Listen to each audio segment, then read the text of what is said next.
broke and caused the water tank to fall. The rope looks pretty durable. How can it be burned through so quickly by fireworks? Why are you suddenly so serious, Traveler?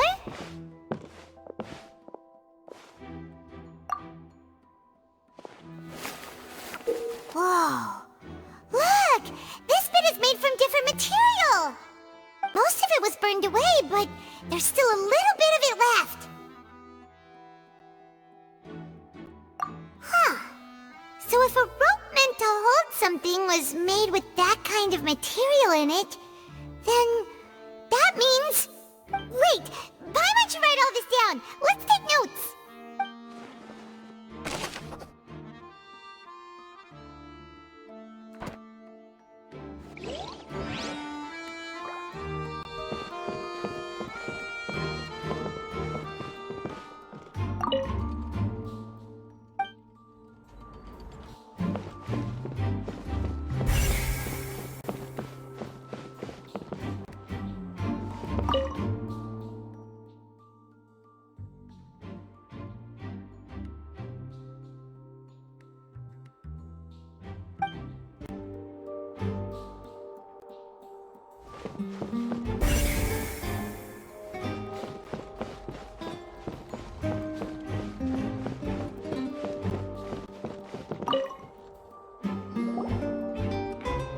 The investigation team has some new findings.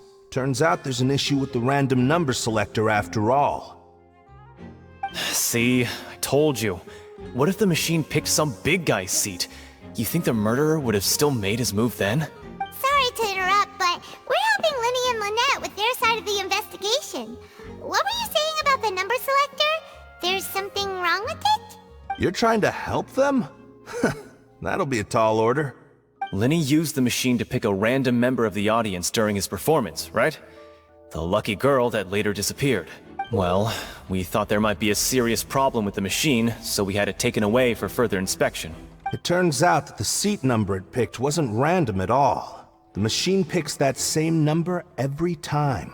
I'm sure you already know that you have to make a reservation in advance to get a seat, regardless of whether it's a trial or some performance. In other words, Linny knew who would be sitting where from the very beginning. That much checks out. Linny reserved our seats for us too.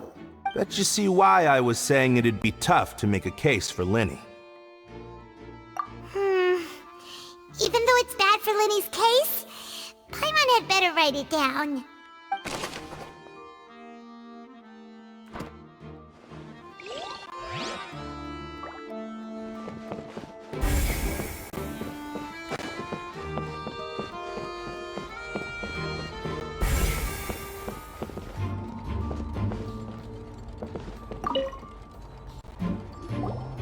Hello there!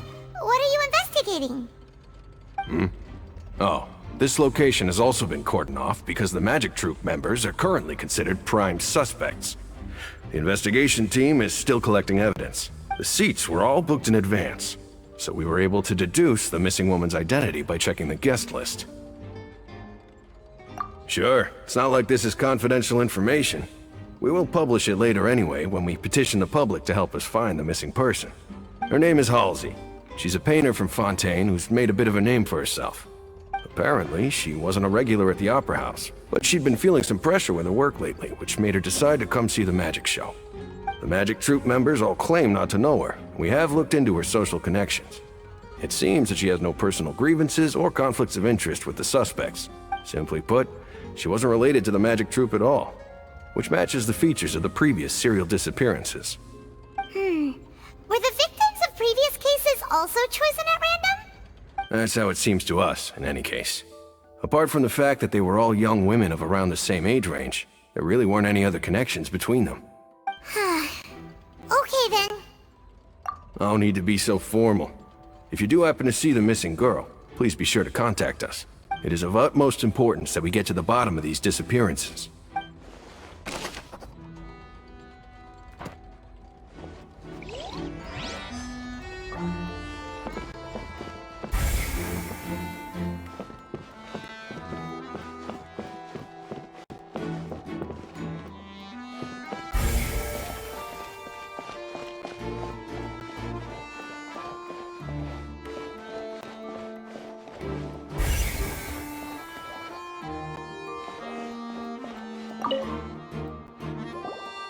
I see that you're investigating the area. Well, it just so happens that I'm interested too. If you find any new and interesting leads, be sure to share them with me, alright? We don't have too many thoughts yet. Then why don't I tell you my hypothesis first? The way I see it. And I'll start it with that loud thud. The thud? Oh, you mean the sound that happened during the countdown? Yes, exactly. It wasn't terribly loud, but I suspect that most people heard it. It's just that everyone was awaiting the results of Linny's trick with bated breath, so no one paid it much mind. But now that the incident has happened, the thud has become an important clue. That makes sense. So, what do you make of it? I'm of the opinion that it may have been the sound of Linny's accomplice. Lynette, perhaps. Jumping atop the water tank, or something like that. And when the pyrotechnics went off, she cut the rope, sending the water tank crashing down. But wasn't the noise we heard too loud for that? Perhaps the balance wasn't right, leading to a particularly rough landing. Oh, that's true. I suppose I must reconsider.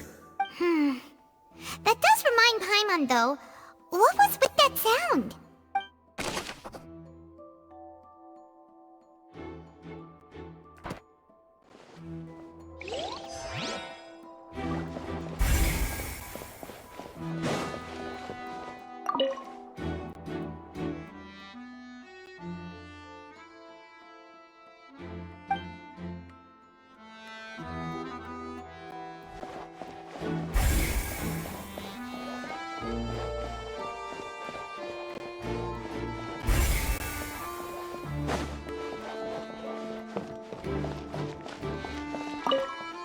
Lenny's still talking to the guards.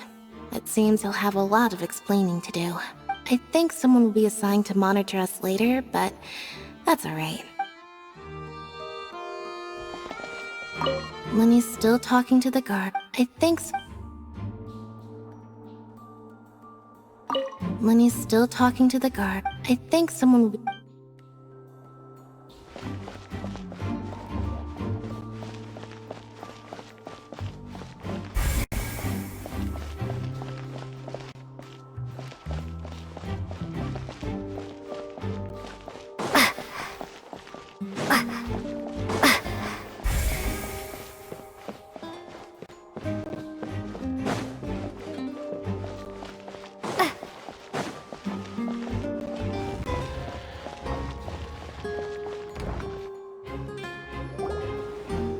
Hey, you!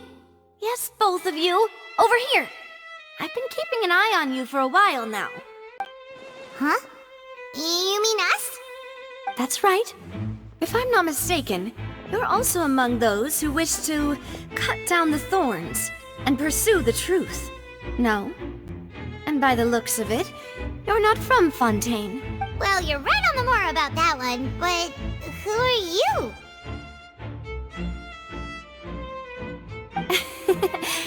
Have you never heard of the Spina di Rosula? From mediating disputes and providing protection to solving conundrums, you name it, Spina di Rosula does it. And I, Navia, have the honor of being its renowned president. Though those who play by our rules call me boss. I'm Silver, her attendant. Pleased to meet you. And I'm Melus. Demoiselle's various daily needs and affairs are under my purview.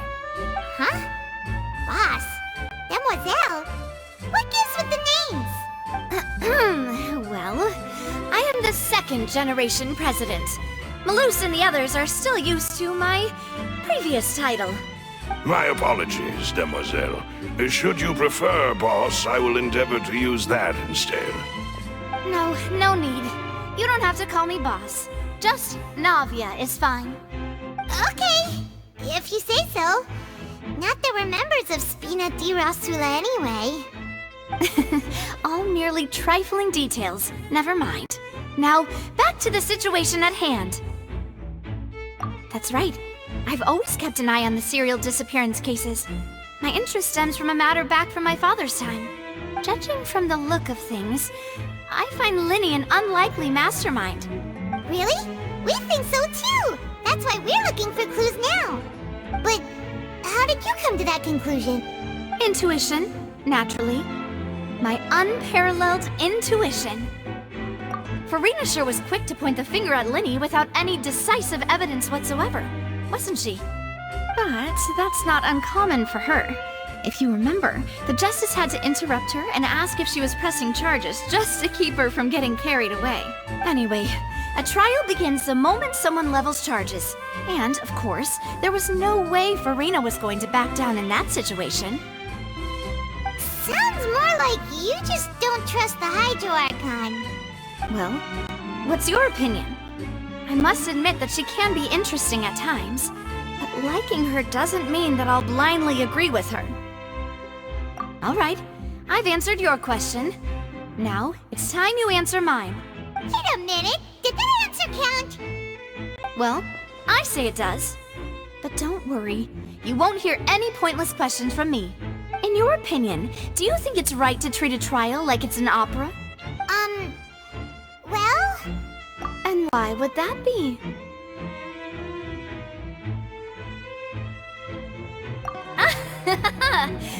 See, Silver and Maloose? I told you they'd be different.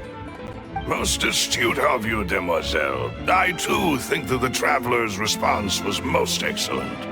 No matter how wonderful the script or how fervent the audience's expectations may be, the trials that go on stage here must be based in fact. And if that can be done, boss, then... All right, that's quite enough, Maloose. Anyway, I like your answer. You pass with flying colors. Now, I need to make some preparations, following which our joint investigation shall commence. You two shall be my assistants. Wait! Since when did we become assistants? Well, I can be the assistant, sure. Or your companion, if you like. I'm really not that fussy. That's more like it.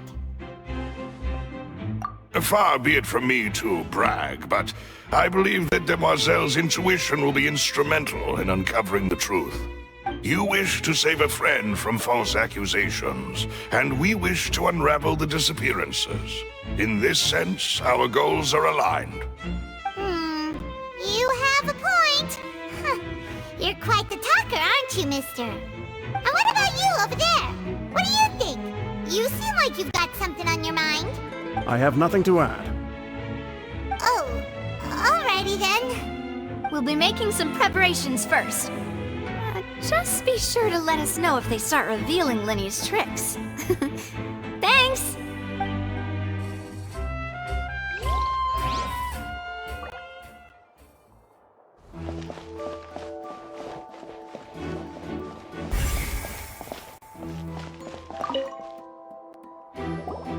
Sorry, but no one can freely enter or exit the Opera House at the moment.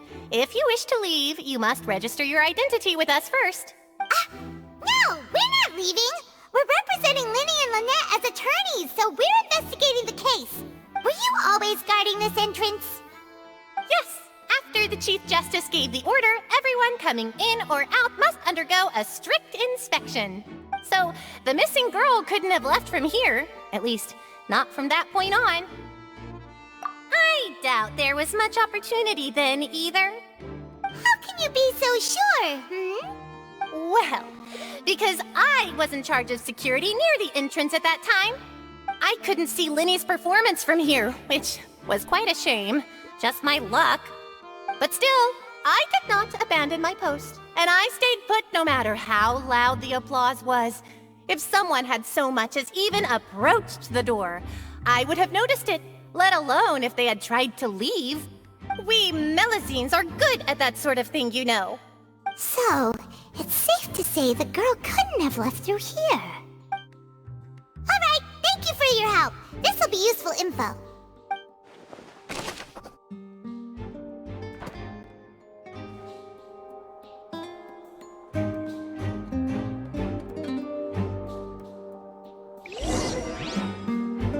We've checked everything of note here at the performance venue. My mom wonders how Linny's discussion discussion with the guards is going. Let's go see, shall we? Ooh, things are getting interesting, huh? We're about to see how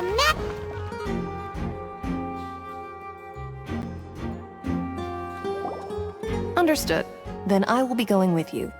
Just so you're aware, I will be monitoring your actions and making notes as necessary. Very good. Thanks for being so agreeable. I'd pull a rose out of my hat as a gift for you if I could. You may spare the pleasantries. I'm just doing my job. You've arrived. Who's this? Me? I'm Spina di Rosula's guardian angel. If you've got a problem, I've got the firepower. Sorry, I got a little carried away there. Call me Navia. I'm a partner of theirs, and will be helping investigate this whole situation. And these are my companions. Would you mind if they join as well?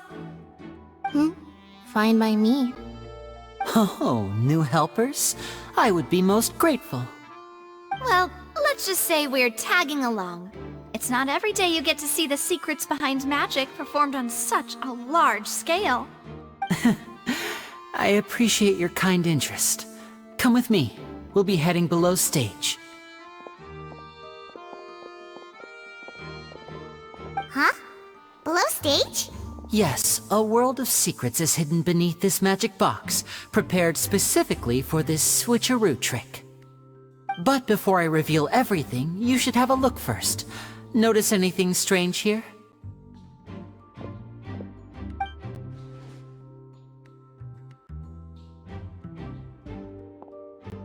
I'm not trying to be dramatic. Remembering the details of a trick will help you understand the methods used to perform it more easily. Huh. Weren't there balloons and other decorations here? Where did all that go? Ah, good eye. That said, you're still far from discovering the answer. The back? You mean the inside of the door? What's different about it? Paimon didn't notice anything. Very good indeed. I thought you might not be able to catch that, given that you were sitting in the first row. The back of this door was patterned. Those patterns are now gone, replaced by a smooth wooden board. So, if you put 2 and 2 together, what do you get? Exactly. All right, let's go. I'll tell you how it works as we head down.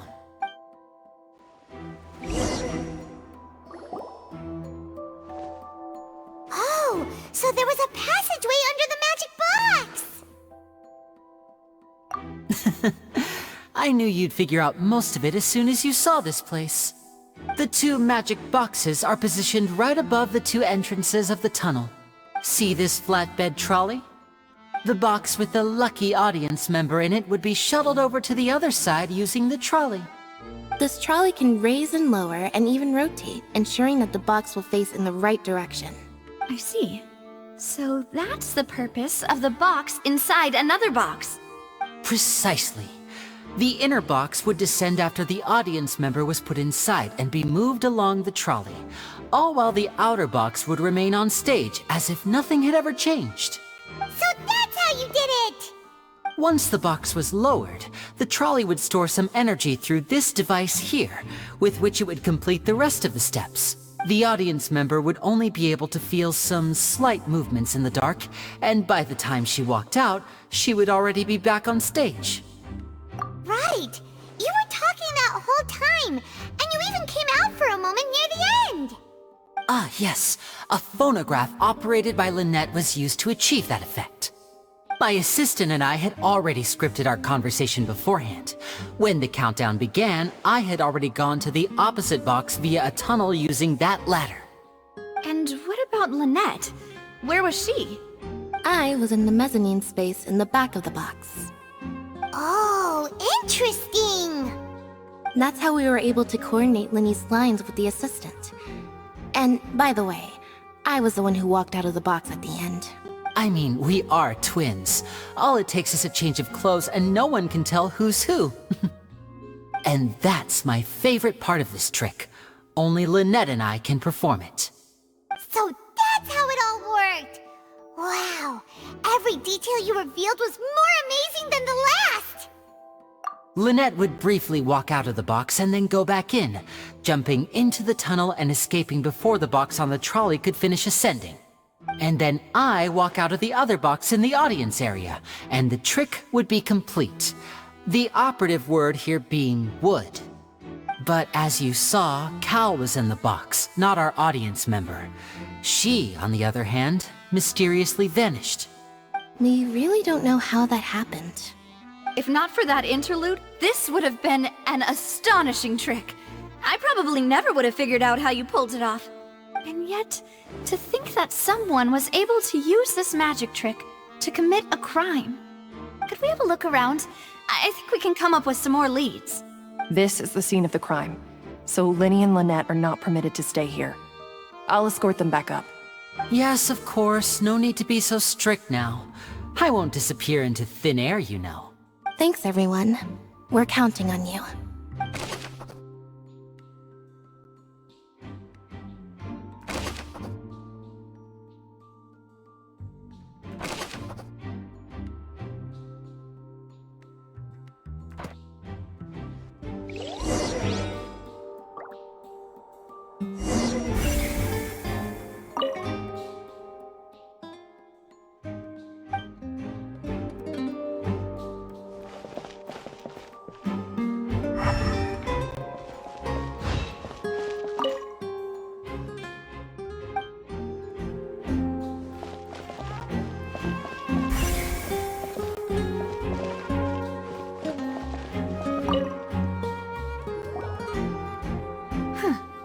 What's this? Looks like a hook tied to the end of a rope. Huh? There's all kinds of odds and ends here. Perhaps it was a prop for a different trick. But why would it have been left here? Whatever it is, let's make a note of it first.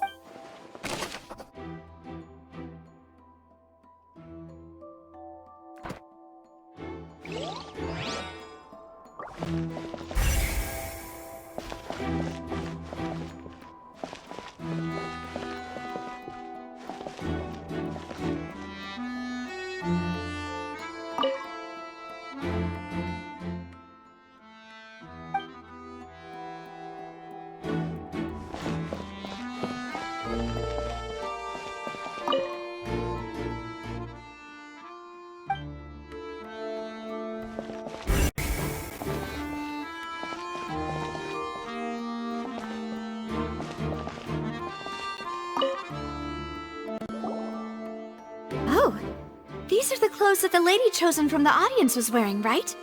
Her clothes are here, but she's nowhere to be found. Right. And do you really need to do that if you're kidnapping them? Ugh, this is so confusing. Paimon doesn't want to be a detective anymore.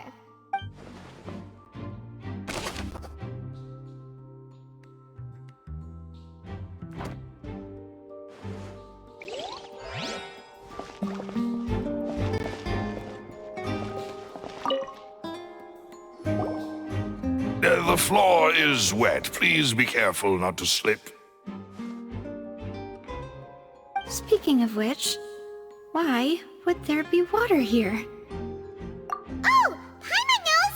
It's one of those tricks where you pour water into a jug and then flip the jug over only for the water to disappear?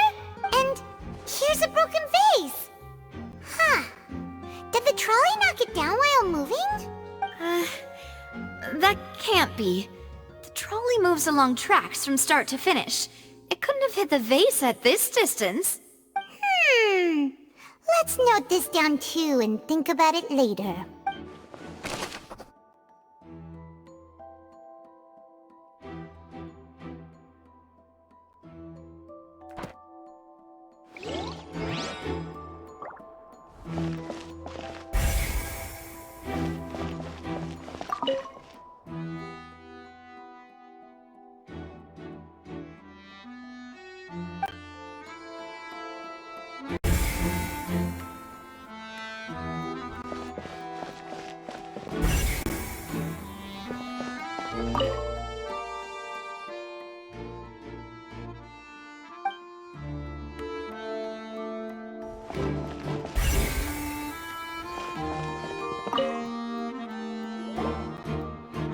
is this place? It seems someone could fit through here. Could this have been the suspect's escape route?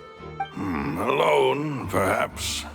But if they had to pull another person with them, this space would be too narrow. But there are no other ways in or out of here.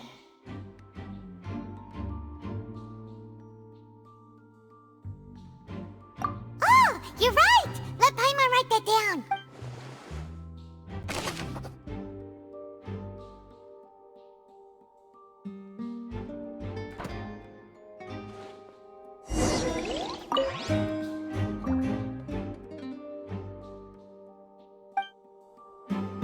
Seems we're just about done investigating down here. Yes. Let's head back up.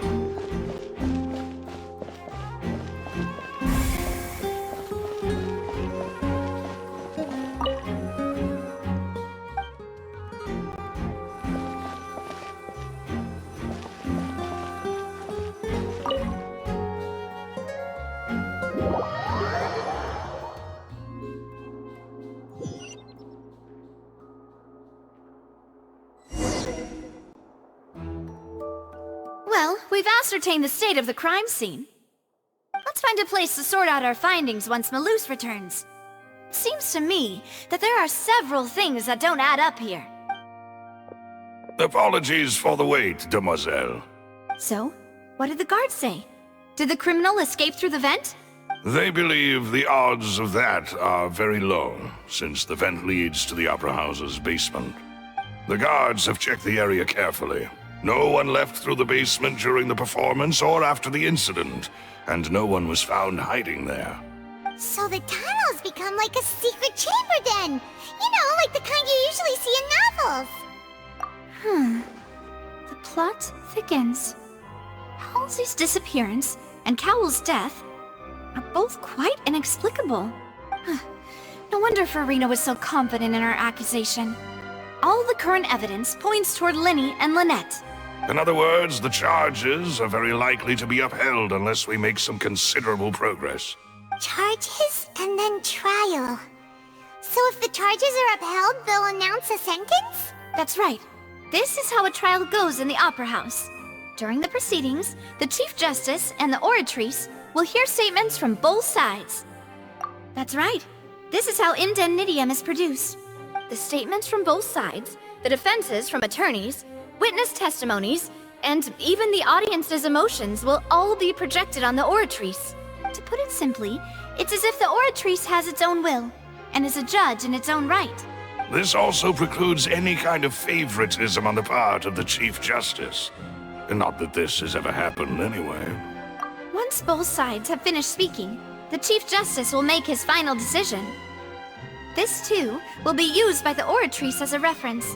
Then, finally, the Oratrice will be consulted by officials. The result it returns is the will of justice itself. Huh? So that machine is the one that actually decides? Paimon thought Neuvillette called the shots. In practice, there is very little difference. Both have always come to the same judgment. Which is why people have great faith in the Chief Justice. Yes, the guards also asked me to convey that none of us will be allowed to leave this place before the trial. Huh? Why? Because we've chosen to act as the twins' proxies. That makes us persons related to the case.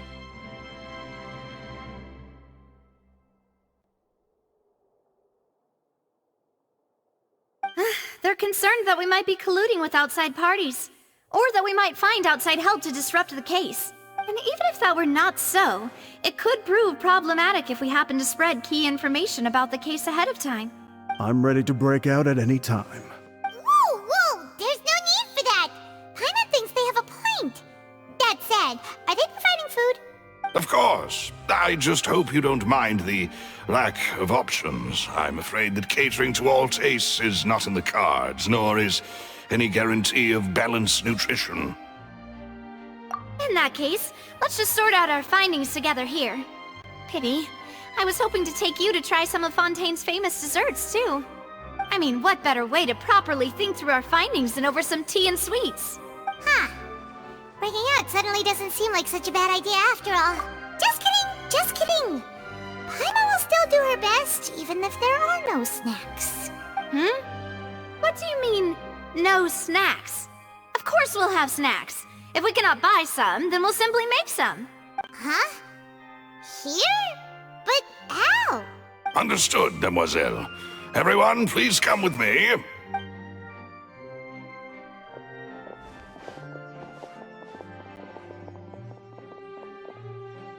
Wait, you're carrying a portable stove with you? Yes, I must be prepared to meet the Demoiselle's baking needs whenever the fancy strikes her. I have eggs, sugar, and almonds at the ready. Good work, you two. Then I'll get to it.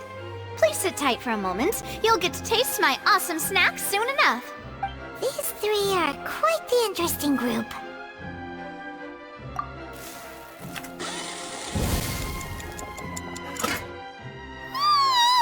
And Paimon thought it smelled good while it was still in the oven! Oh, it's even better now. Paimon can't stop drooling. From the way you had these two guys carrying all that stuff around, Paimon thought you'd have them do more during the baking process. But you ended up doing the entire thing by yourself! Beating the egg whites, grinding almonds, everything! I was applauding. And I was giving encouraging smiles. Paimon was just thinking, aren't you worried about getting your fancy dress dirty beating egg whites and baking like this? Well, I don't think it's carved in stone anywhere that fancy ladies can only read books, sip tea, ride horses, and play the piano. I just really enjoy making snacks. Don't underestimate beating egg whites, by the way. It's a real arm workout. You also need to beat them to just the right consistency, or your macarons will crack. Anyway, give these a try, fresh out of the oven. There's 3 for each of us. Only 3? Well, eating too many sweet treats might send all that sugar to your head. You wouldn't be able to think clearly about the case on a sugar rush, would you? Tea is ready to be served as well. This is Demoiselle's favorite, strong black tea with a floral fragrance that clears the mind and lifts the spirit. No need for concern, I'm merely doing as I should.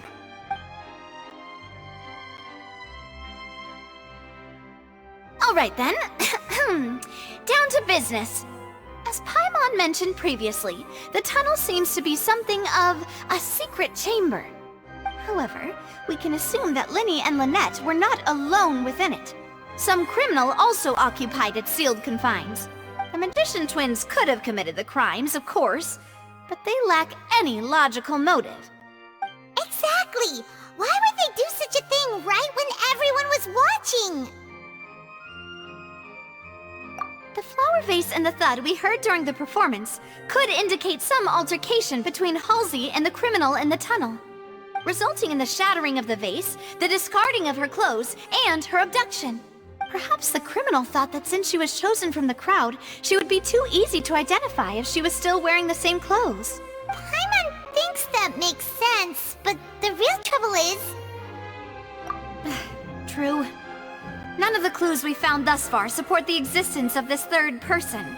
But the only people left to consider are both technically victims. Whether it's the missing girl, Halsey, or poor Cowell. Huh. Could Halsey have secretly made modifications to the magic props in order to murder Cowell before making her escape? That's right. And even if she had tampered with the setup, she would need to understand the entire trick to pull it off. Nor does she have any motive. The guards said that she has never had any dealings with the Magic Troop's members. Were we not thorough enough in our search? From the sound of things, this is turning into an impossible case. Your macarons are amazing though, Navia. They smell great! They're nice and crisp and super sweet! They are my specialty after all. And I see you've already had 5 of them. What? 5? Oh, that can't be right. Paimon only counted 3, honest! Please don't worry about it. At my age, a few less sweets might actually be a good thing. No. Being greedy is one thing, but Paimon knows how to count.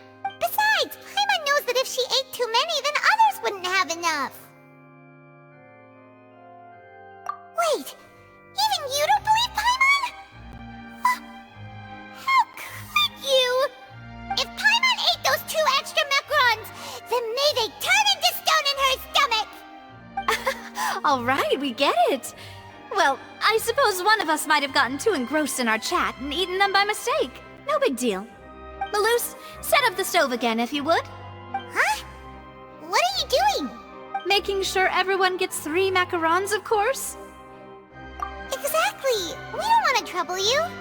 As you wish, demoiselle. And I have the egg, sugar, and almonds. Well, this really is your hobby, huh?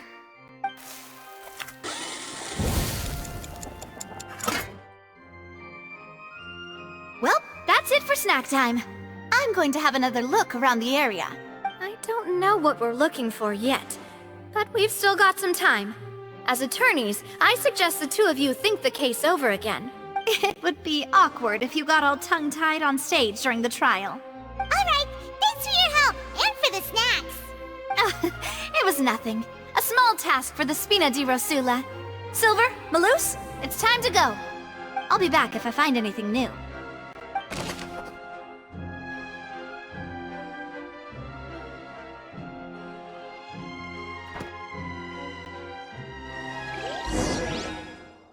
Alright, it's time to put our heads together. We've got to get our defense ready for the trial. Oh, it's probably gonna be a long and difficult case. There's no point in worrying about that now. We just need to prepare. Here, take Paimon's notes. They should help you review the situation.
Impossible things don't just happen. We'll get to the truth one way or another. Just relax. Even if everyone else suspects Lenny and Lynette, at least we will be supporting them from the stands. Besides, I doubt Farina understands any more about what happened than we do. Thanks, Navia. Well, we'll be going then. Best of luck to you.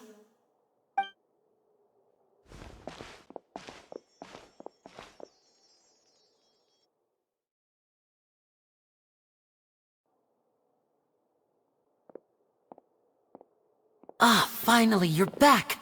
Well, how did your investigation go? To be honest, you might be disappointed. No. We're already very grateful that you were willing to help. Well now, don't you all look disappointed. Don't tell me that your investigation came up empty-handed. That was to be expected, of course. The guilty can never produce proof of their innocence. But don't let that stop you. I shall be terribly disappointed should you, my most anticipated foe, concede so easily. Since both parties are present, I declare that the trial regarding the magic show incident is now in session. Firstly, in order for the audience to understand the causes and results of the incident, could we please have Mr. Linney explain the trick? Yes, of course. I will explain while Lynette demonstrates on stage. All the necessary items have been prepared.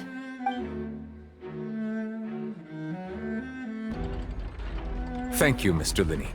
In that case, I take your statement to be that you ran to and remained hidden within the magic box in the audience stands once the trick began, and thus could not have committed the crime.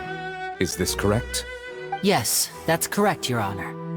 In that case, I call upon the prosecution. Lady Farina, do you wish to refute his statement in any way? Why, of course I do.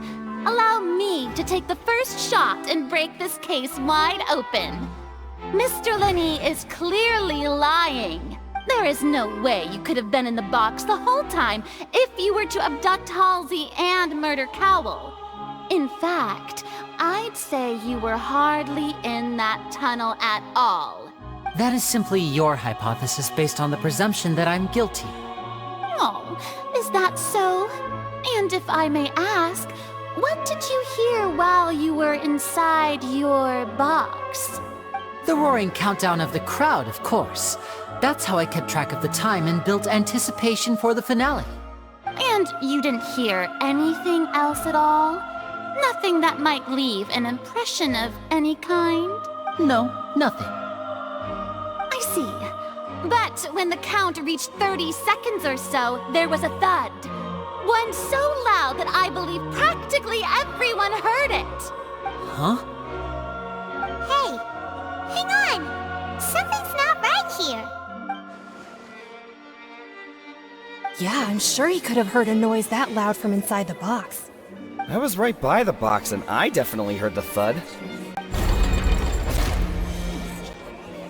Look at those scales.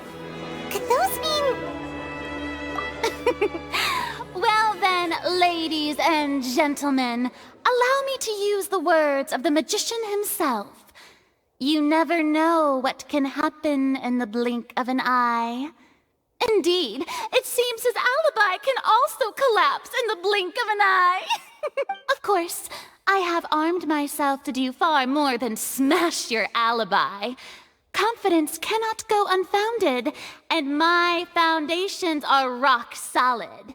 Tell me, aren't you and Lynette actually from the House of the Hearth? The House of the Hearth? No wonder they did something like this. So the serial disappearances were the Fatsui's doing. Now it all makes sense. I've got a feeling that what happened on stage probably wasn't just an accident. That's irrelevant. Our identities have nothing to do with what happened. Indeed. Then perhaps you could tell us everything that happened during that 1 minute. Your first priority is to prove yourself innocent after all. I'm sure there is little that needs to be kept secret now. Unless your script already has holes in it. The Outlander is speechless. My, oh my, don't they look flabbergasted? Now comes the infighting and discord, I suppose.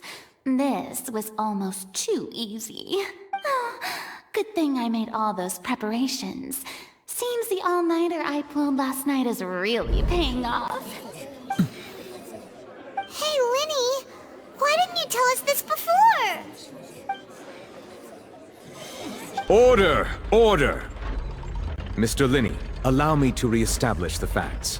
Lady Farina has raised 2 points. First, when the thud was heard in the Opera House, you were neither in the box nor the tunnel. Second, you and Ms. Lynette are both members of the House of the Hearth. Are these claims true?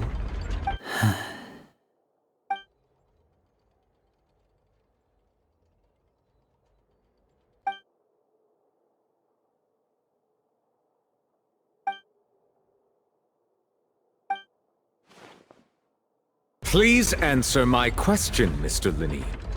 I'm sorry. Yes, they're true, Your Honor. I knew it! Well, that's it. We might as well move on to the sentencing already. What should we do now? Granted. In that case, what is your request? Is that really necessary? They're already as good as guilty. The defendant deceived their own attorneys. What is there left to discuss? Order! Order, I say! Your request is reasonable, and we shall adjourn. This trial will reconvene in 1 hour. So you would stick to Mr. Linney's defense even after knowing what you do now? You certainly have more professionalism than I thought. In that case, my dear audience, let's allow the joy of victory to steep for a little while longer.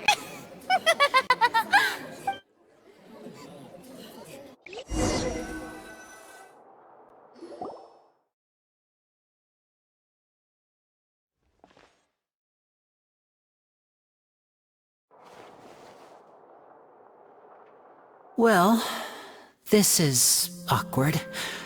I didn't think the Hydro Archon would dig all that up.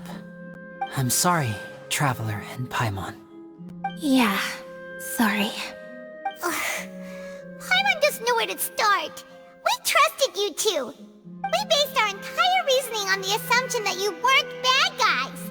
Not to set the wrong tone or anything, but Paimon's really mad! I'm very sorry. I know you're angry, and reasonably so, but please, let me explain. I know you've clashed with the Vatui several times before. I wouldn't be surprised if just hearing the word is enough to make you upset. But our organization is very, very large, and the Harbingers have very different personalities and goals. Right now, we want to save people. As many as we can. That's right. I'm sure we're on the same page when it comes to this nation and the disaster that its people might face. I knew if it weren't for our respective identities, we could become good friends. That's why I didn't wish to flat out lie to you, but chose to hide some details instead. The truth is very important, but being completely transparent about everything would see us spending more effort than we need to. Right. So, you be the judge. Heck, if I were you, I fear that I'd even struggle to trust me at this point. You met a Fatus who works as a magician, a trickster by trade. All by coincidence, too. But still, I'm asking you to trust me. I am no criminal. At least, not in this case. Sorry. Please forgive us. Well, you both say that, but... Right. Let's hear your answer first, and no lies now! Of course. I'll answer any question you ask. We've been trying to find out how the Oratrice operates. We want to know why it has consciousness. Why can it deliver sentences accurately? During our investigations, we learned that the machine's core is beneath it. From that moment on, Lynette and I have been designing this box swap trick, with the objective of getting close to the core. Is that why you needed a whole minute? That's right. In truth, the audience would take about 75 seconds to count down from 60, while I would only need 15 to get to the opposite box. So, after jumping into the tunnel, I accessed the Opera House basement via the vent, and went to investigate the room in which the core is stored. That air vent was created during the construction of the tunnel specifically to execute this step. Well, nothing. As soon as I reached that room and was about to investigate, I heard someone's voice. Which should have been impossible, of course. I was quite certain that I was the only one in the room. That voice seemed to recognize me and tried to speak to me. I chose to err on the side of caution and retreated the way I came. On the way back, I saw the broken vase and the clothes on the ground, but the countdown was almost finished, so there wasn't time to give it any thought. After that, the homicide occurred just as you saw. Well, that explains why you didn't hear the thud. Because of that prophecy I told you about, of course. We must know all we can about this nation's secrets in order to deal with that prophesized crisis. That's the only way we can save everyone. So, there you have it. The whole truth. I swear, I didn't hide anything from you this time. It was never my wish to proceed under this cloud of mistrust either. But like I said earlier, you can be the judge. If you want to leave because you don't trust the Fatui, there's nothing I can do to stop you. Well, Traveler, you decide. Paimon will follow your lead however you choose.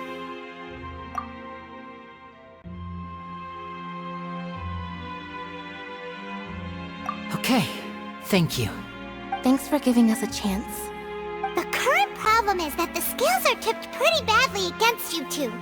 If we want to refute the Hydro Archon's accusations, we're gonna need a seriously watertight defense.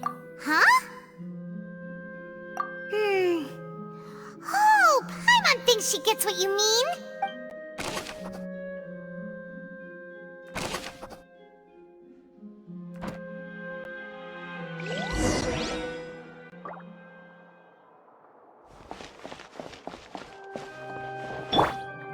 I'll protect us.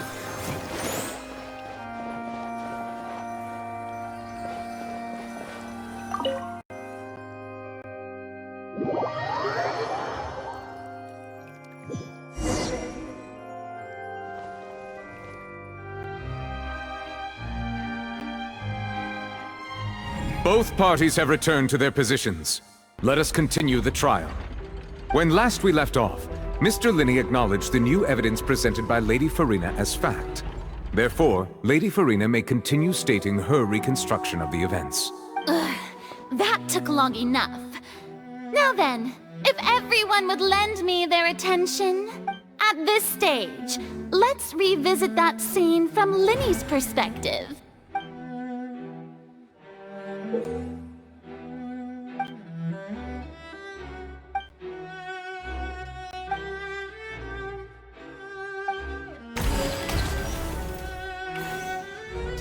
As the countdown began, he entered the tunnel.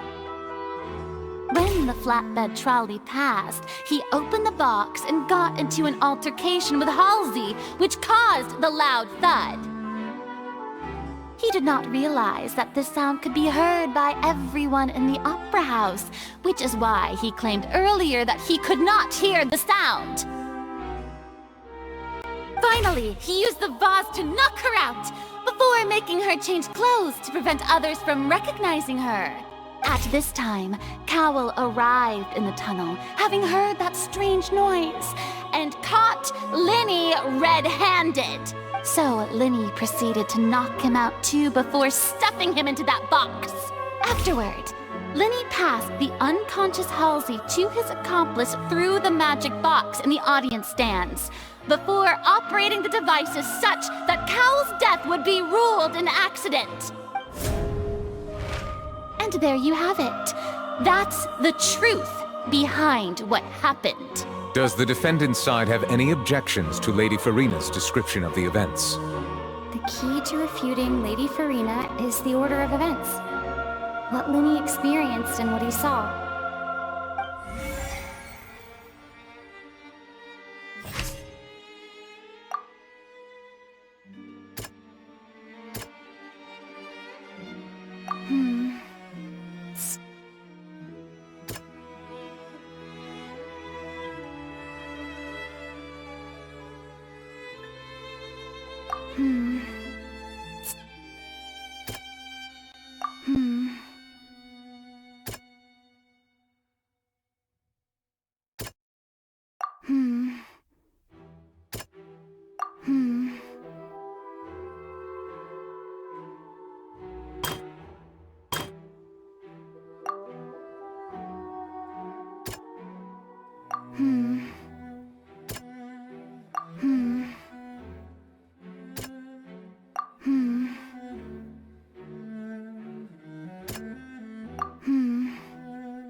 Linney went to the room that contains the Oratrice's core. This is the actual truth.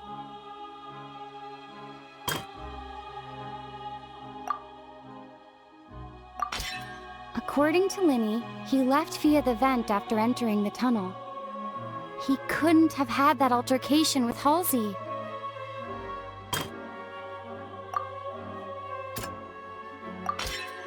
Lenny did not take part in the underground altercation. He only witnessed traces of the aftermath. Attention! Ace Detective Paimon has something to say! When the countdown started, Lenny did indeed go into the tunnel. But he immediately used a vent to access the Opera House basement, which is where the underground core of the Oratrice is stored. Once he reached that area, he heard a voice in what should have been an empty room. Since he felt something was amiss, he returned immediately. The crime scene had already developed by the time he reached the tunnel again, and in order to complete the magic trick, he did not remain there for any length of time. Finally, he reached the surface, and that was when the accident happened from his point of view. Therefore, he's innocent!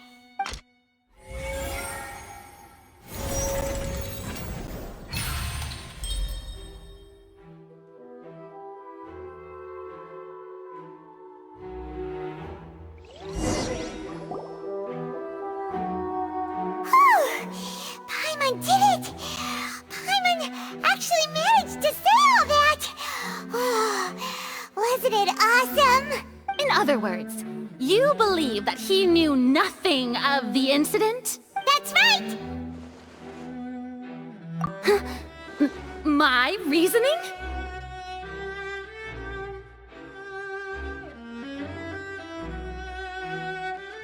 If that's the case, then if Cowell hadn't entered the tunnel, who was the entire setup meant to kill? Assuming that what you say is true, Lenny only needed to kidnap the young girl to cause a new disappearance case. What would the point of killing someone on stage be? Oh, they have a point. That's right, you tell him! And that's why they're partners of mine. They've managed to turn things around. Oh, well, your denial is very strident, I'll give you that. But what proof do you have to back your claims? Of course I do. If he had been in the magic box the whole time, how could he have not heard that sound? Why do you ask? You're saying that he wasn't?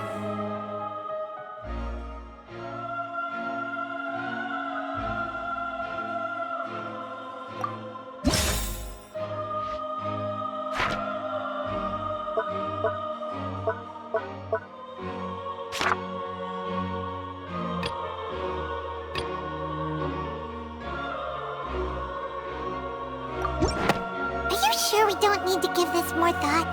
Paimon thinks there's something off.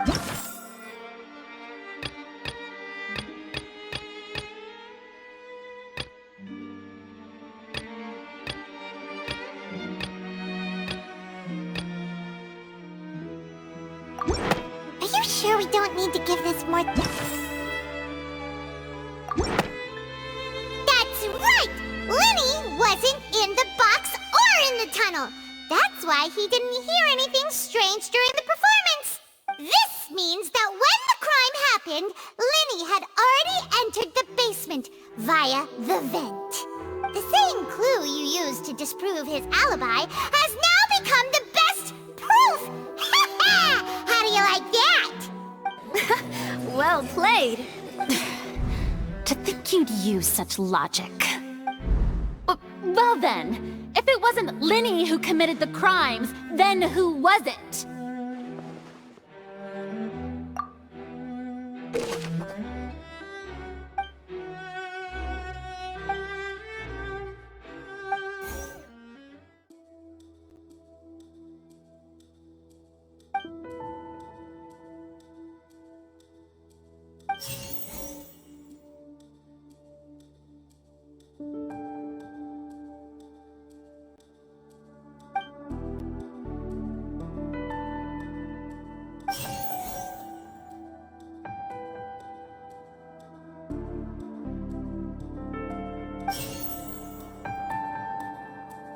Could there have been a third person involved? Is that really a possibility? Halsey is the missing person and an ordinary audience member. Or did she have her own scheme all along? The deceased's name is Cowell, Lenny's assistant. He would have been able to tamper with the equipment. Could there have been a third person?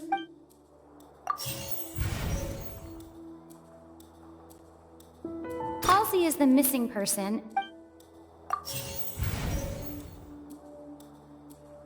The deceased's name is Cowell, Lenny.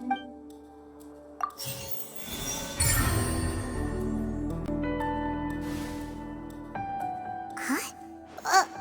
That can't be right. Are you serious? The killer was, in fact, Cowell, the deceased! Oh, is that so? How interesting! Let's hear your reasoning then. What I must do next is recreate the truth. What Cowell did, and how he went from would-be perpetrator to victim. It would have been tough for both people to fit into that vent. They would likely have bumped into Lenny as well. Lenny was not in the tunnel at that moment, which gave our criminal ample time. The deceased's name is Cowell, Lenny's assistant. He would have been able to tamper with the equipment. No one entered or left the Opera House through its entrances. So, where would the criminal have wanted to take Halsey?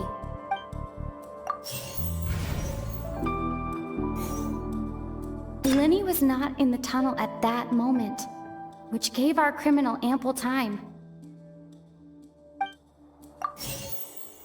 It would have been tough for both people to fit. Lenny was not in the tunnel at that moment. The sound we heard may have come from a clash between the missing Halsey and the criminal.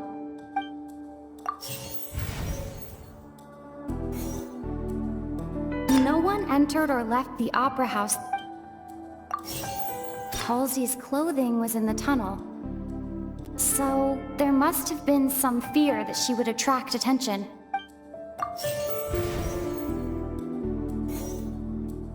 The sound we heard may have come from a... It would have been tough for both people to fit into...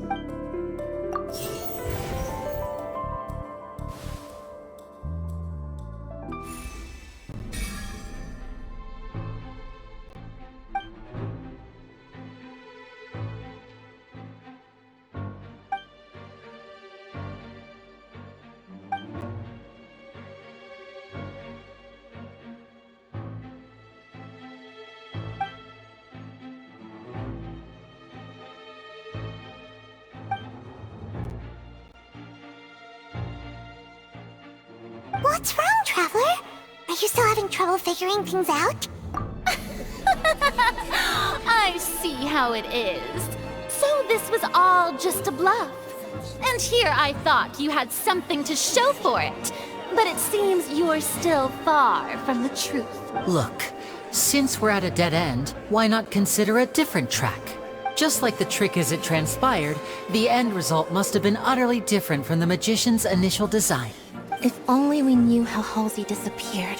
Well, that would be nice, but the tunnel only has 3 exits, and none of them seem very likely. And it's not like this is a magic trick where you can just make a real live person disappear. You know, like you did from that water tank, Lynette. Excuse my interruption, dear opponents, but do you not see that the crowd is growing impatient? There is no greater sin in this opera house than an awkward delay in the performance.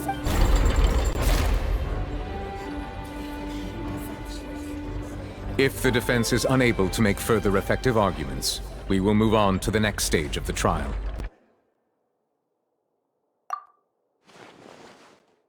Lenny was not in the tunnel at that moment, which gave our criminal ample time. The sound we heard may have come from a clash between the missing Halsey and the criminal. The deceased's name is Cowell, Lenny's assistant. He would have been able to tamper with the equipment. The vase was not broken by chance. It was used to cover important evidence. The water...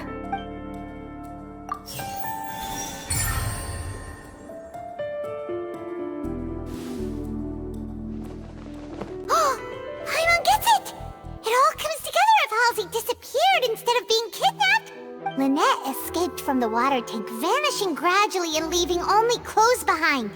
If there's a similar method where a person could be transformed into water...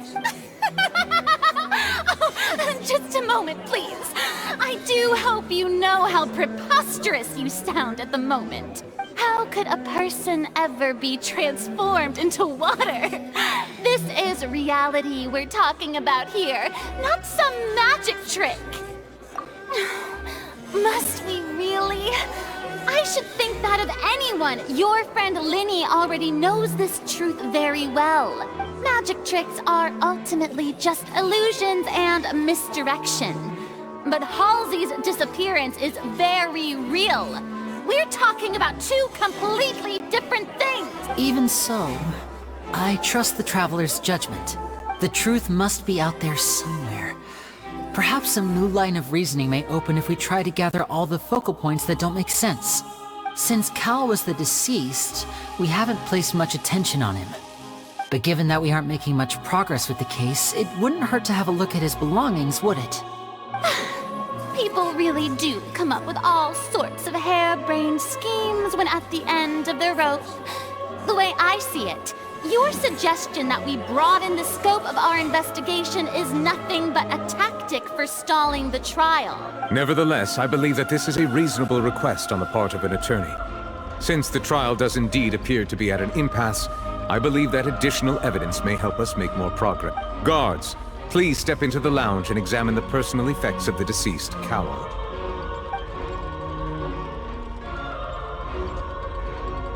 We are still examining the items, but we have already made critical progress that we feel must be shared with everyone post-haste. We discovered several test tubes of fluid within Cowell's baggage, each labeled separately. The notebook in his backpack claims that these fluids are... water from the primordial sea. The primordial sea? The note's contents also indicate that Cowell belonged to an organization that sells illegal drugs and that he had an accomplice.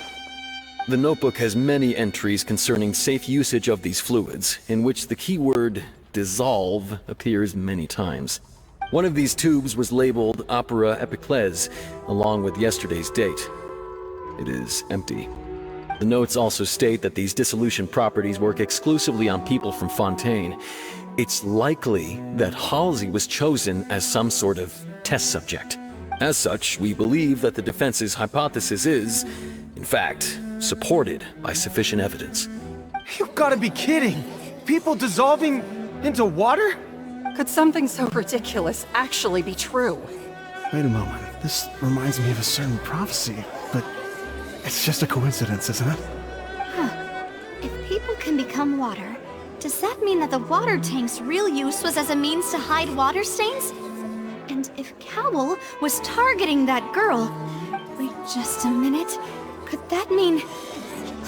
You two, with me, quick! Demoiselle, wait! What about your partners? Let's go. Just trust me. Order! Order! It is undeniable that further examination of the deceased's personal effects has yielded some surprising results, but we cannot yet verify the veracity of these clues. Still, let us assume that these clues are indeed authentic, albeit with the understanding that Ms. Halsey has yet to be found. Guards, please continue examining the items along these lines. Mr. Linney, it appears your hypothesis is supported by the evidence, so please continue speaking. Of course. Thank you, Your Honor. If we uphold this hypothesis, I believe that many of this case's seemingly unrelated clues can be connected together. Right! Like the metal hook! That one didn't make sense at all. Let's think about this. Cowell's methods must have something to do with that water from the primordial sea.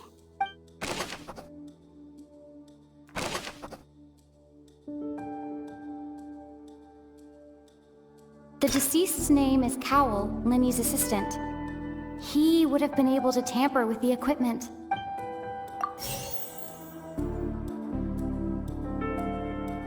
The water from the primordial sea should already have been prepped before Halsey entered the magic box.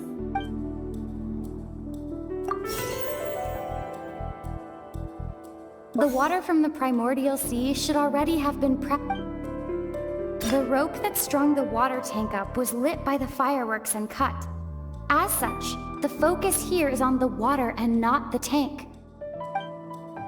I remember there was something else within the inner layer of that box.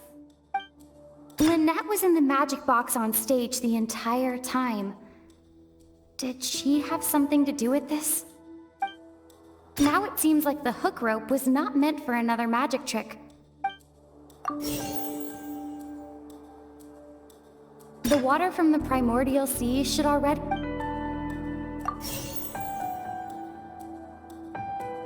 The rope that strung the water tank up was lit by the fireworks and cut.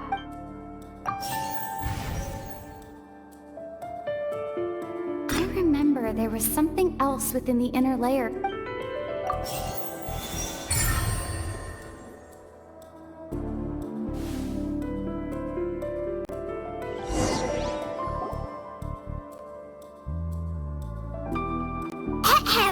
It's Ace Detective Paimon's time to shine again! In the original plan, Cowell would tamper with the water tank rope and the number selector securing his target. When the magic box containing Halsey was lowered, the metal hook would retract gradually and pierce the balloon at the top of the box. When the balloon attached to the box popped, the water from the primordial seed inside it would pour down and dissolve Halsey. Afterward, Cowell would enter the tunnel and break the flower vase to conceal the water inside the tunnel, with the remaining evidence being covered up by the water tank on stage. But he encountered something unexpected in the tunnel, and wound up being fatally hit by the same water tank he meant to use to cover his tracks. Huh. That does make sense. That actually links together a lot of the more confusing pieces of evidence. Oh dear, what do I do? Even I think they sound convincing now. Have I falsely accused an innocent person? What a humiliation. Now, it seems like the only point of contention remaining is the exact circumstances that led to Cal's death. His notes mentioned he had an accomplice who could be related to the situation. On that note, the guards have just contacted me indicating that they uncovered new evidence. I shall now invite him on stage to share it with us. Thank you, Your Honor. We were just inspecting the luggage of the other people involved in this case, and we found an identical sample of the water from the primordial sea among Linny's personal effects. What? That can't be. Oh, I see. Well, how wonderfully comedic to have your own counterattack only to come back and wound you. Does this not clear all doubt? My dear citizens, my loyal audience, allow me to present my reasoning and bring this performance to a swift close. Linny did not need to take part in the dissolution of the young woman at all. Indeed, he did leave the scene via the vent. Having made modifications to the props beforehand, his accomplice Cowell then caused Halsey to vanish using the water from the primordial sea. But upon his return, in cruel avarice, Linny desired sole credit and prepared to do away with his partner in crime. Ultimately, he knocked Cowell out, and the tool meant to cover the crime up also became a murder weapon. Now, as much as I regret having come to such a viciously straightforward conclusion, it does seem... Am I right, Mr. We've used up all the evidence we collected. There's no way for us to make a rebuttal here. Is this the end of the road?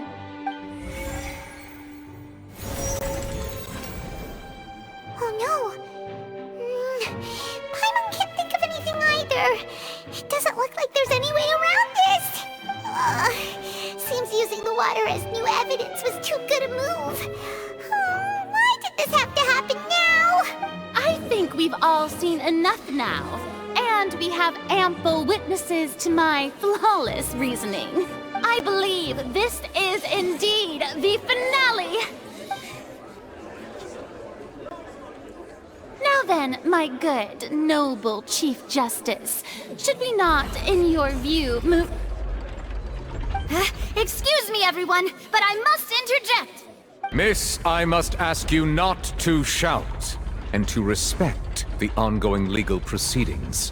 Oh, come on, don't be hasty. I have a good reason for interrupting, you know. Now, would anyone here like to take a little break from all this debate and see a little magic? I'll show you an amazing trick, one that can bring a young woman who has disappeared back in the flesh, right before your very eyes. Please, do the honors, Mr. Linny, if you would be so kind. What in the world is she saying? No offense, miss, but miracles like that are beyond my scope as a magician. Come on now, don't be silly. Magic is all about misdirection, isn't it? It often conceals the truth while presenting a fascinating illusion.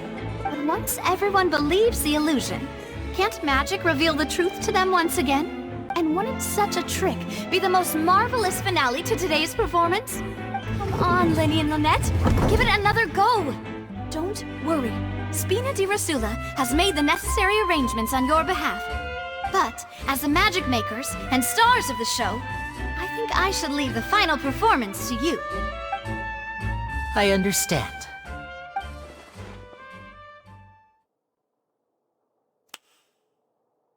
And voila!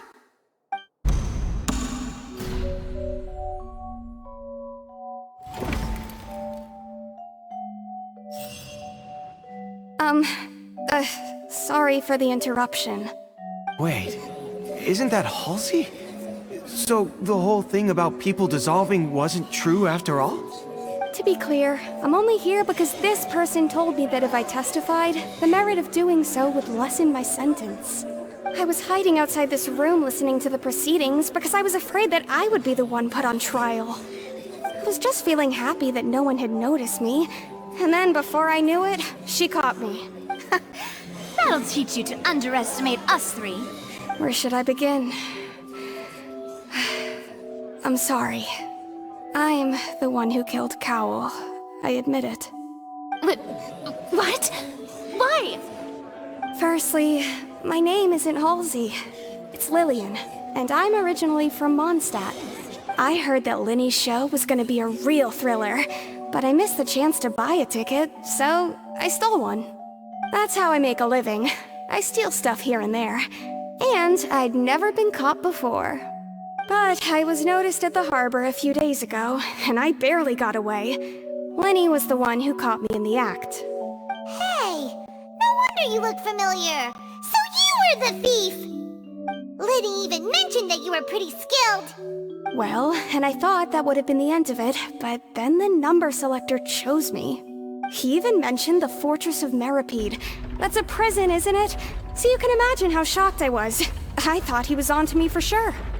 So I played along with the show while looking for an opening to flee, but then I got water poured on me for no reason, and then someone jumped into the tunnel to nab me.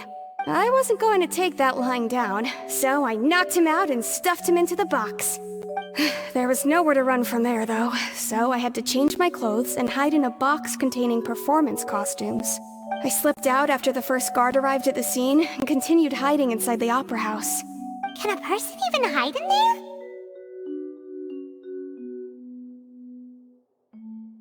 But I swear I didn't know that the water tank would fall down. Really, I swear it. Had I known that, I wouldn't have put him in the magic box. I may be a thief, but I'm no killer. Well, that makes everything pretty clear now, doesn't it? This time, we need to tell the entire story from Lillian's perspective.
The flower vase was not broken to cover anything up, but was smashed during the struggle between Lillian and Cowell.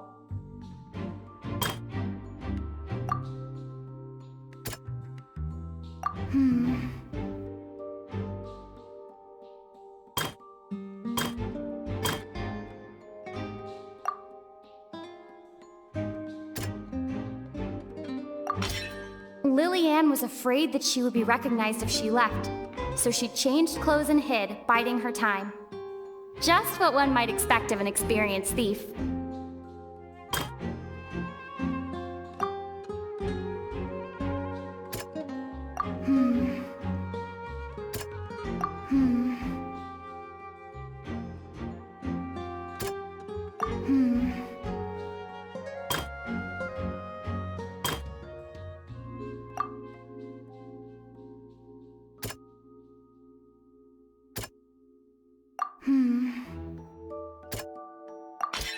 The strange sound wasn't from a fight.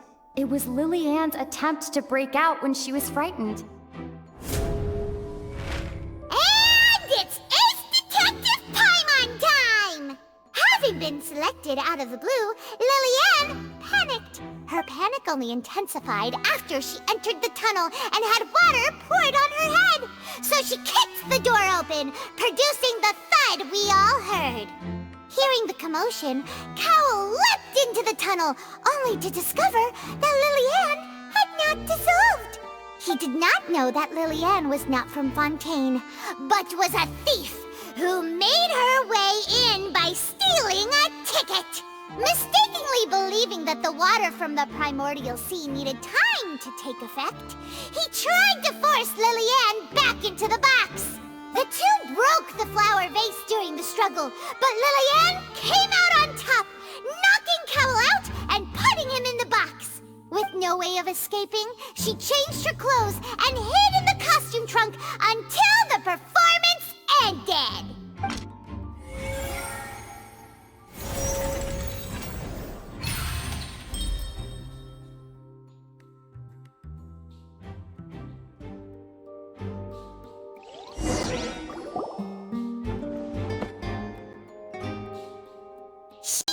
That she would have to go through guard inspection if she tried to leave afterward.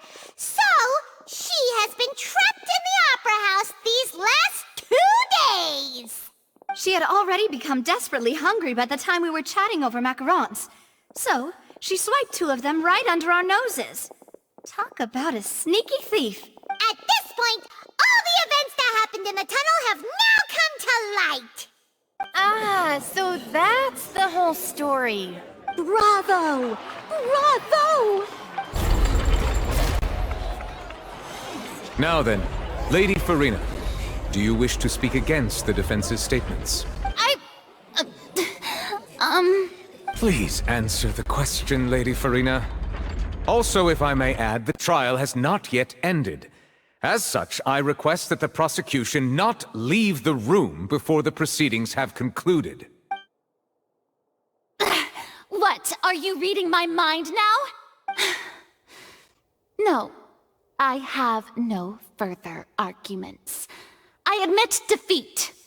But really, could you at least have left me with some dignity? Wow, look at that! She's like a deflated balloon now. If there are no objections, then as the Chief Justice of Fontaine, I shall once again repeat the full sequence of events. The actual perpetrator of the serial disappearances, Cowell, selected his next victim from the audience reservation list. With some modifications to the selector, he could ensure that the pre-selected young woman would be chosen. To cover up any evidence while committing the deed, Cowell thought of allowing the water tank to fall, which would conceal the water left behind after the young woman was dissolved. He also tampered with the rope suspending the water tank, using the fireworks at the end of the performance to cause the tank to drop and hide the watermarks. He poured the water from the primordial sea into a balloon during the preparation of the magic box and stuck it to the box's lid. Finally, he passed the prepared hook on a rope through the gap in the magic box's door when bringing the young woman to said box. When the magic trick officially began, the box containing the woman was lowered into the tunnel, tightening the hook rope and bursting the balloon containing the water. If all had gone to plan, the young woman would be dissolved at this time. However, Lillian was not from Fontaine, and thus fled the box with a loud noise. Realizing that there was trouble, Cowell entered the tunnel and met Lillian. Thinking that the waters had not yet taken effect, he decided to proceed.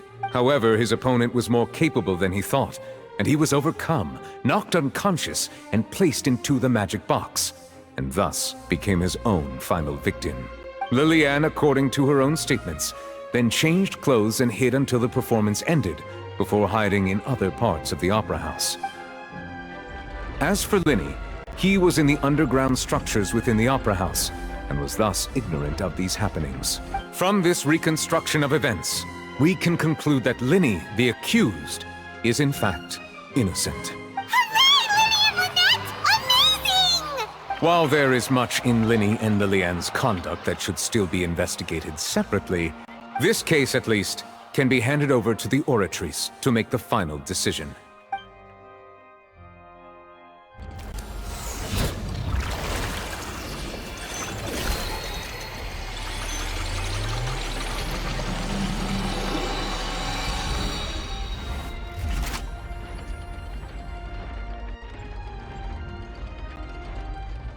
As such, Linny and Lynette are officially declared not guilty.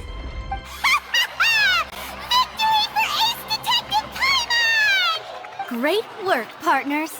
Thank you all. Thank you so much.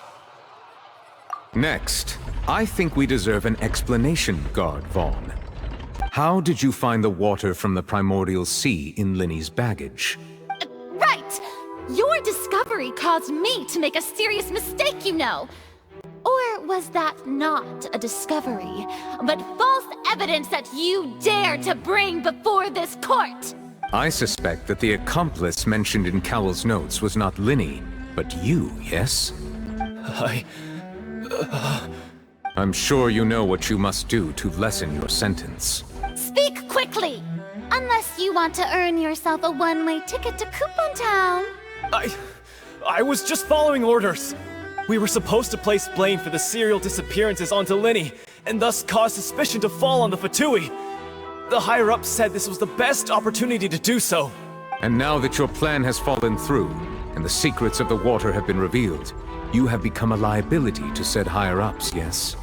Therefore, you would be wise to tell everything you know, and seek the protection of the guards. Yes, I'll tell you everything I know. Our boss discovered that the water can cause people to dissolve. It can also be made into a potion, which when extremely diluted, can cause people to experience unforgettable exhilaration. We've been in this business for a while now, and have made decent more off it. The disappearances were also the boss's idea. I mean, this is the boss we're talking about.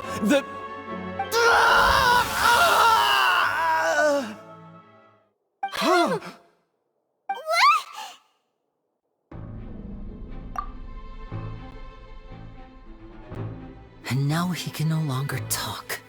Such ruthlessness. I shouldn't have expected any less of them. An outrageous act.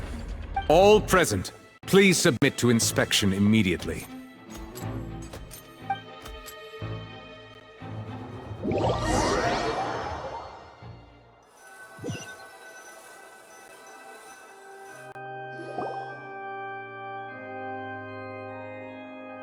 So, we're just going back now? That's true, but... Traveler, Paimon! Please wait. Linny... I know you may not want to speak to me right now. Maybe you don't even want to look at me. But still, let me thank you again for defending me to the end. Even after you learned that I'm a member of the Fatui. I guess. But regardless, I'd like the opportunity to set things straight. I didn't approach you with any ulterior motives or ill intent. I've spoken to you as myself, just plain Linny this entire time. As for why I'm a Fatus, it's because the goals of the House of the Hearth align with those of an orphan like me. That's all. That was how Father, who you might know as the Knave, approached recruiting us back then too. The Knave? The one who controls the House of the Hearth? She's your father? That's right. And since we're here, I was wondering, would you mind hearing a story? It's about my past. Back when our parents first died, Lynette and I were left wandering the streets. To survive, I took to surreptitiously observing an older street performer who did magic. It took me several days to figure out how he pulled off his amazing tricks. I took my sister through several streets until we found a crowded corner, and we began to perform magic tricks there. To my surprise, we proved to be pretty popular, and we could at least stop worrying about where our next meal would come from for a time.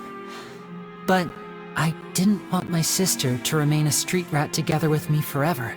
Before long, an aristocrat came to me and claimed that he wished to take us in after watching my performances. So you went from orphans to nobility just like that? That was how we felt at first too. As if fate was on our side and we could say goodbye to those painful days. But I gradually discovered that while we were called foster children, he was really after my talent for magic tricks. He would constantly take me to all sorts of banquets to garner attention, which he would then use to expand his social circles. That doesn't seem too bad either. Better than roaming the streets at any rate. It took a while for me to realize just how dark his heart really was. After one particular performance at a banquet, I discovered that Lynette was not on the same return vehicle as me. I waited a long time after we returned home, but she did not come back. I went to that noble's bedroom and asked him about her whereabouts. The answer he gave me was, she caught the eye of the most eminent person at the banquet, so I sent her over as a gift. I mean, you'll be able to perform your magic regardless of who your assistant is, yes? Oh no. So he was gonna... But wouldn't Fontaine's laws deal with such people? As far as outsiders are concerned, this is a relationship akin to adoption or foster care, and they have their ways of escaping the eye of the law. I managed to ferret out the location of the mansion of that so-called eminent person, and hurried through the night. But by the time I leaped over the walls, avoided the guards, and made my way in, all I saw was the moonlit ground covered in blood, and the knave standing there in the darkness. So, she'd already taken care of that guy. That's right. She had rescued my sister before she could come to any harm, and had even discovered several girls hidden in a basement, all of them orphans. Father, the knave, might have seen something in me, and so she made me an offer. The House of the Hearth welcomes you, for your interests align with ours. Here, none will ever betray you. Indeed, betrayal shall never be permitted here. I was hesitant to trust her. I had just been betrayed by nobles. But she was also quick to destroy the noble who had taken us in at first, giving us back our freedom. Oh, so that's how the two of you joined the House of the Hearth. She has her own plans. She has gained permission from the Tsaritsa to first use the Gnosis's power once she obtains it. She plans to use it to find a way to break the prophecy and save Fontaine. So, she believes in that prophecy too? That's right. The whole House of the Hearth is currently working to combat that crisis. Today's case has also proven that people from Fontaine can indeed dissolve into some sort of water, thus further supporting the prophecy. All of us house members here, Lady Arlecchino herself included, are from Fontaine. We won't give up on defending our homeland. To us orphans, the only connection we have left to this world, apart from our family, is our homeland. So, from small deeds like distributing magic pockets to huge schemes like stealing a Gnosis, everything is aimed at dealing with that prophecy. It's all right. I understand. The only thing I can do is relate all this to you. I just hope you can understand that even as a member of the House, I have never stopped making my own decisions, and that I believe what I'm doing is right. If you should need anything at all in the future, feel free to find me. I will do my best to help you, as plain Linny.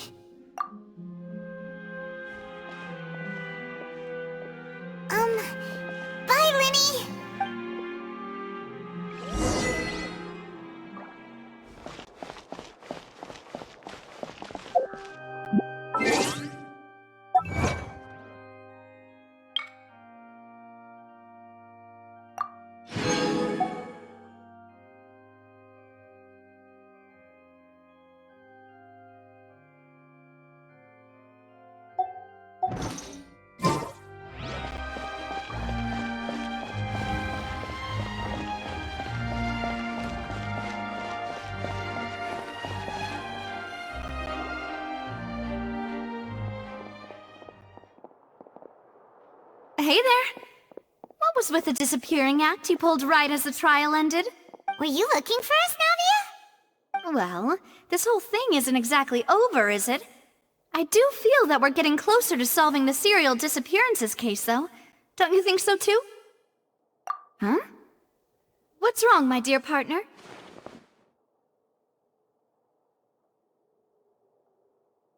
Besides, are you sure we're the ones who can crack a case that's been cold for decades now? And given that there's new evidence from the trial, there should be a trail of breadcrumbs for the Hydro Archon's people to follow now, right? Ah. I see.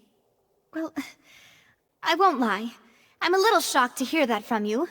But I suppose you are just travelers who have only arrived in Fontaine after all. Sorry. I might have been too presumptuous. Don't say that, Navia. Ah, and we were having so much fun investigating with you, too. It was like having new waters flowing into a stagnant mire, causing new hope to spring forth, and the reflection in the murk to become clearer. Well, sorry about that. I'm a bit prone to nostalgia. Don't mind me. Wait, shall we have a farewell meal? You know, to commemorate our time as partners? Huh? Do we really need to get that formal? Well, guess you really did treat us as partners, huh? Well, I'd just like to have a proper ending to every important memory. That way there are no regrets later. Anyway, it would just be a meal, so it shouldn't take up too much of your time. You don't have to twist Paimon's arm. If Boss Navia's treating, count Paimon in! Oh, wonderful. In that case, why don't we return to the Court of Fontaine and head to the Hotel de Boer? I believe we'll make it just in time for dinner. All right then, let's have our farewell meal!